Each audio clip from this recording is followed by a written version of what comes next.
प्यारे बच्चों, circle point channel पर एक बार फिर आप लोगों का स्वागत है। हम लोग जीके जीएस के 10 के डोज में आज पॉलिटी के 10 प्रश्नों का रिवीजन करने जा रहे हैं और आप सबों ने पॉलिटी पढ़ा होगा उम्मीद करते हैं। और ये 10 प्रश्नों को रिवीजन के माध्यम से आप याद कर लीजिए ताकि परीक्षाओं में किसी प्रकार का आपसे मिस्टेक ना हो।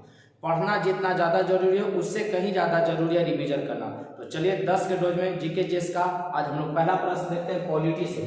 किस अनुच्छेद के अंतर्गत भारतीय संसद को नया राज्य बनाने का अधिकार दिया गया? ध्यान दीजिएगा, भारतीय संसद नया राज्य कौन बनाएगा? भारतीय संसद। कौन अनुच्छेद के द्वारा? तो अनुच्छेद 2 के द्वारा। अनुच्छेद 2 के द्वारा, ध्यान दीजिएगा, अनुच्छेद 2 के द्वारा संसद को नया राज्य बनाने का अधिकार दिया गया है। नए राज्य के गठन की शक्ति किसमें निहित होगा? तो अभी बताया आपको, संसद में निहित होगा। नए राज्य के गठन का शक्ति किसमें निहित होगा? संसद में निहित होगा। किस बात ने संसद को मौलिक अधिकारों में संशोधन का अधिकार दिया है? देखिए, किस बात ने संसद को मौलिक अधिकारों में संशोधन का अधिकार दिया? तो केशवानंद भारतीवाद, केशवानंद भारतीवाद 1973 में केशवानंद भारतीवाद काफी पॉपुलर है, 1973 में आया। इसी बाद ने मौलिक अधिकारों में संशोधन का अधिकार दिया था कि मौलिक अधिकार में भी संशोधन किया जा सकता है।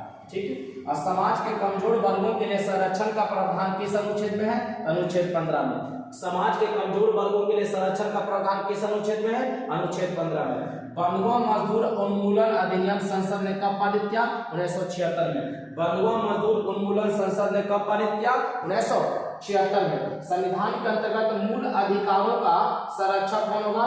तो सर्वोच्च न्यायालय होगा। संविधान के अंतर्गत मूल अधिकारों का संरक्षक कौन होता है? तो सर्वोच्च न्यायालय होता है। चलिए एक बार इसको रिवीजन कर लीजिए फिर से। किस अनुच्छेद के अंतर्गत भारतीय संसद को नया राज्य बनाने का अधिकार दिया गया? अनुच्छेद 2। नए राज्य के गठन की शक्ति किसमें निहित होगा? संसद में निहित होगा।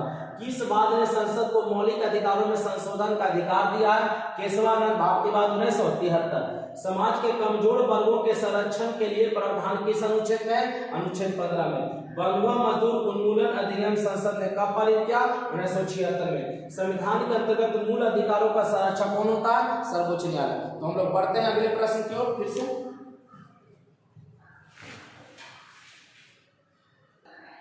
चलिए बच्चों, बढ़ते हैं अगले प्रश्न पर।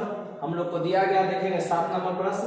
किस अनुच्छेद के अंतर्गत संस्कृति और शिक्षा संबंधी मूल अधिकार दिया गया? ध्यान दीजिएगा, 29 और 30 29 और 30 के तहत प्रत्येक व्यक्ति को मौलिक अधिकार दिया गया है, वो अपनी संस्कृति और शिक्षा को बनाए रख सकता है। ठीक।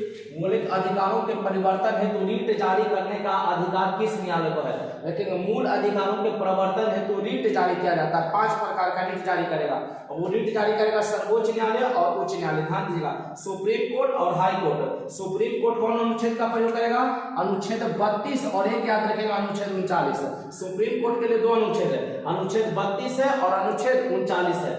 और हाई कोर्ट करेगा अनुच्छेद 226, अनुच्छेद 226। अगर किसी व्यक्ति के मौलिक अधिकारों का हनन होता है तो वो डायरेक्ट सुप्रीम कोर्ट या हाई कोर्ट जा सकता है। और सुप्रीम कोर्ट, हाई कोर्ट 5 प्रकार का रीट जारी करेगा।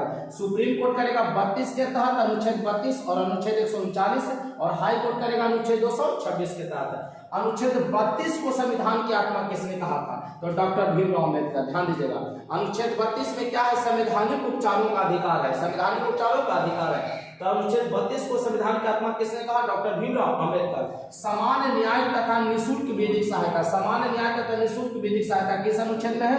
अनुच्छेद 39 का में, अनुच्छेद 39 का में। चलिए इसका रिवीजन कर लिया जाए। किस अनुच्छेद के तहत संस्कृति एवं शिक्षा संबंधी मूल अधिकार दिया गया? अनुच्छेद 29 और 30 में। मूल अधिकारों के प्रवर्तन हेतु रीट जारी करने का अधिकार किस न्यायालय को है? तो सुप्रीम कोर्ट को है। और वो कौन अनुच्छेद का प्रयोग करेगा? अनुच्छेद 32 और अनुच्छेद 139। और हाई कोर्ट करेगा अनुच्छेद 226 का। अनुच्छेद 32 को संविधान की आत्मा किसने कहा? तो डॉक्टर भीमराव अम्बेडकर ने। सामान्य न्याय तथा निःशुल्क विधिक सहायता किस अनुच्छेद में है? अनुच्छेद 39 का में। और ये राज्य का नीति निर्देशक तत्व है, राज्य का नीति निर्देशक तत्व है। तो बच्चों, आज का 10 प्रश्नों का डोज यहीं तक समाप्त होता है। मिलते हैं अगले वीडियो में, तब तक के लिए बेस्ट ऑफ लक। जय हिंद, जय भारत।